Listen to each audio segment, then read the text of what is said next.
اعوذ باللہ من الشیطان الرجیم بسم اللہ الرحمن الرحیم۔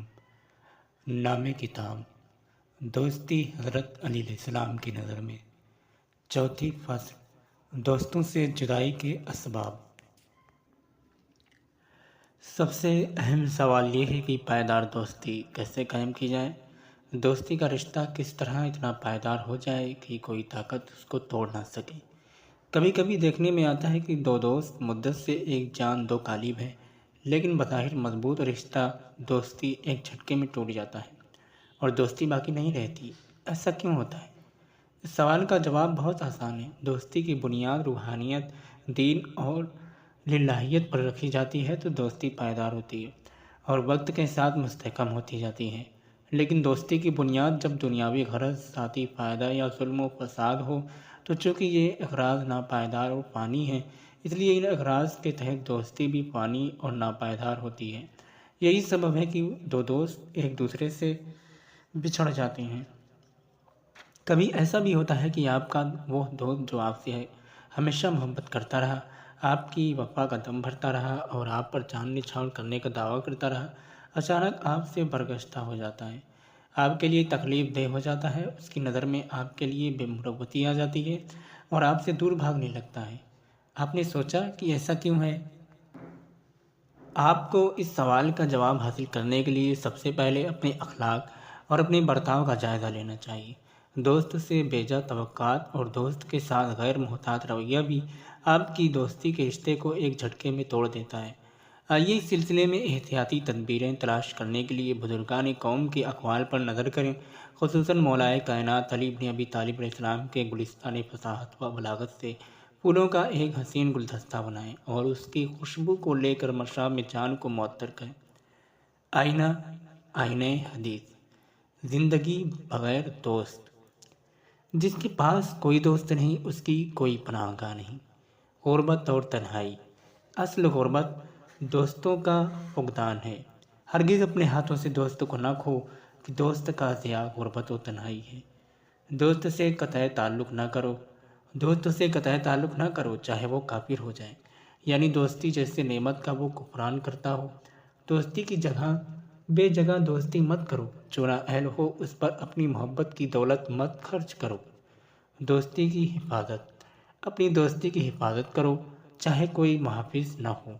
کمزور ترین افراد۔ سب سے کمزور وہ ہے جو دوست نہ بنا سکے اور اس سے زیادہ کمزور وہ ہے جو دوست بنانے کے بعد اس کو چھوڑ دے۔ ایک ناگوار زندگی۔ جو دوستوں سے جدا ہو اس کی زندگی زندگی نہیں ہوتی۔ قطع تعلق کی مذمت۔ ملاپ کے بعد جدا ہو جانا، بھائی چارے کے بعد جفا کرنا، دل کی صفائی کے بعد دل میں عداوت رکھنا اور محبت کی استواری کے بعد دل سے محبت کا زائل ہو جانا کتنا برا ہے۔ ایک دردناک محرومی۔ دوست سے محرومی دردناک محرومی ہے۔ بہترین عضو جسم سے محرومی۔ جس کے پاس راہ خدا میں کوئی دوست نہیں وہ گویا کہ اپنے جسم کے بہترین حصے سے محروم ہے۔ بے انصافی دوستی کو توڑ دیتی ہے۔ جہاں انصاف نہیں وہاں پائیدار دوستی بھی نہیں ہے۔ دوست کھو دینے کا سبب۔ جو اپنے چاہنے والوں سے عہد کی پابندی نہیں کرتا وہ چاہنے والوں کو کھو دیتا ہے۔ ناپائیدار دوستی۔ جو تم سے کسی غرض کی بنا پر دوستی کرتا ہے وہ غرض پوری کرنے کے بعد تم سے منہ موڑ لیتا ہے۔ چغل خوری پر اعتماد کرنا دوستی کے لیے مہلک۔ جو کسی چغل خور کو اپنا اعتماد کرتا ہے وہ اپنی دوستی میں فساد ڈالتا ہے۔ جدائی کا مقدمہ۔ جب مومن اپنے بھائی پر غصہ کرتا ہے تو بھائی جدا ہو جاتا ہے۔ بدگمانی قطع تعلق کا سبب۔ جو اپنے دوست سے بدگمان ہوتا ہے وہ رشتہ دوستی کو توڑ دیتا ہے۔ بے پناہی۔ جو شخص اپنے دوست کی بربادی کا خواہاں ہو وہ خود اپنی بربادی کا سامان کرتا ہے۔ بد عیبی۔ بد نیتی کی وجہ سے افتراق۔ اس کے علاوہ کچھ نہیں کہ تم لوگ دین خدا کے حوالے سے بھائی بھائی ہو، تم میں افتراق ہو ہی نہیں سکتا مگر یہ کہ نیتیں بری اور دل گندے ہو جائیں۔ ایک چھوٹی سی کہانی۔ کسی کے گمان میں بھی یہ نہیں ہوگا کہ دو جگری دوست جو ہمیشہ ایک دوسرے کے ساتھ رہتے آئے کسی بات پر ایک دوسرے سے جدا ہو جائیں گے۔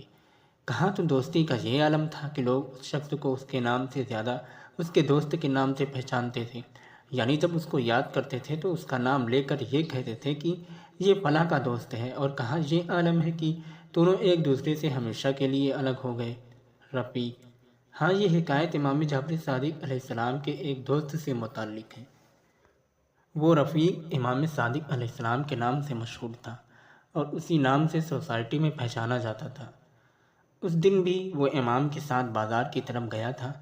جب بازار میں داخل ہو رہا تھا تو اس وقت تک امام کا بہت گہرا دوست تھا، لیکن کون سوچ سکتا تھا کہ جب یہ دونوں بازار سے نکلیں گے تو ان کا رشتہ محبت ٹوٹ چکا ہوگا اور ایک دوسرے سے قطع تعلق ہو چکا ہوگا۔ ہمیشہ کی طرح اس دن وہ امام کے ساتھ بازار کے لیے نکلا تھا۔ اس کا حبشی غلام بھی اس کے ساتھ تھا اور اس کے پیچھے پیچھے چل رہا تھا۔ بازار میں پہنچا تو اس نے پیچھے مڑ کے اپنے غلام کی طرف دیکھا، غلام نہیں تھا۔ تھوڑی دیر بعد اس نے پھر تلاش کیا، غلام اس کے پیچھے نہیں تھا۔ وہ چلتا رہا اور تیسری مرتبہ پھر اپنے غلام کی تلاش میں مڑ کے دیکھا، غلام اب بھی نہیں تھا۔ اصل میں غلام بازار کے نظارے میں محو اپنے آقا سے دور ہو گیا تھا۔ رفیق امام کے آگے بڑھ گیا، لیکن چوتھی مرتبہ جو پیچھے مڑ کے دیکھا تو اس کا غلام اس کے عقب میں موجود تھا۔ غصے میں تو تھا ہی، اس نے غلام کو دیکھتے ہی ماں کی گالی دی اور گالی دے کے پوچھا کہ تو کہاں تھا؟ لیکن جیسے ہی اس کے منہ سے گالی نکلی، امام نے بہت تعجب سے اپنے دوست کی طرف دیکھا اور دست مبارک کو پیشانی پر مار کے فرمایا، سبحان اللہ، تم اس کی ماں کو گالی دے رہے ہو؟ اس کی ماں کی طرف زنا کی نسبت دے رہے ہو؟ میں تو سمجھتا تھا کہ تم ایک صاحب تقویٰ اور پرہیزگار آدمی ہو، اب معلوم ہوا کہ تقویٰ اور پرہیزگاری تمہارے اندر بالکل نہیں ہے۔ رفیق امام مولا کا یہ جملہ سن کے متنبہ ہو گیا اور جلدی جلدی اپنی دانش میں گالی کا جواب پیش کرنے لگا۔ اس نے کہا، فرزند رسول، اصل میں غلام سندھی ہے اور اس کی ماں بھی سندھی تھی۔ آپ جانتے ہیں کہ وہ لوگ مسلمان نہیں ہیں، اس لیے ان کے یہاں نکاح نہیں ہوتا، اور میں نے فعل کبھی کی نسبت دے کے ان پر کوئی الزام نہیں لگایا ہے۔ یہ کمزور دلیل سن کے امام نے فرمایا، اگر اس کی ماں کافرہ تھی تو کیا ہوا؟ کیا کافروں میں اصول ازدواج نہیں ہوتا؟